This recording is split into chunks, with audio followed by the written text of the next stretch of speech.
नको खेद करू कोण त्या गोष्टीचा पती लक्ष्मीचा जाणत असे.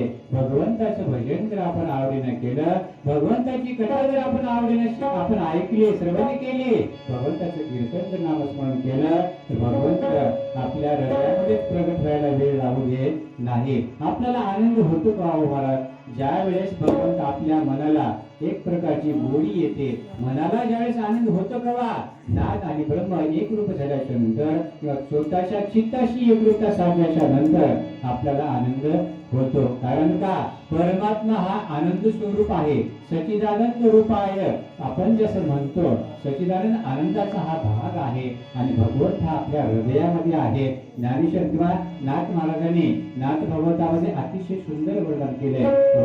भगवंत इतर शोधण्यापेक्षा आपल्या हृदयात शोधलेल्या लवकर घडतो.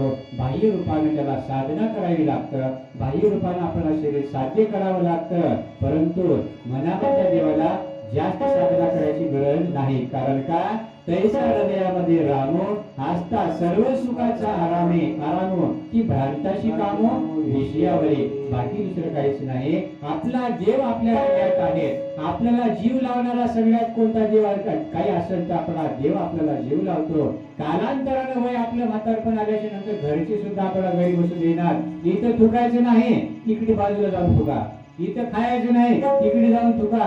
इथं लघवी बसायचं नाही, इथं संडासला बसायचं नाही. जसं आपल्याला सगळे लोक करतात किंवा आपली किंमत करत नाहीत, सगळे आपलेच राहते किंवा महाराज, सगळ्यांनी आपल्याला जन्मभर त्याच्यासाठी आपण सगळं आपला आपला म्हणून करतो. पण आपलं कोणीच नाही. आपलं कोण आहे? आपला फक्त भगवंत आहे. हे करताना आपण मानलं पाहिजे. दुसरी गोष्ट, देवाला नाही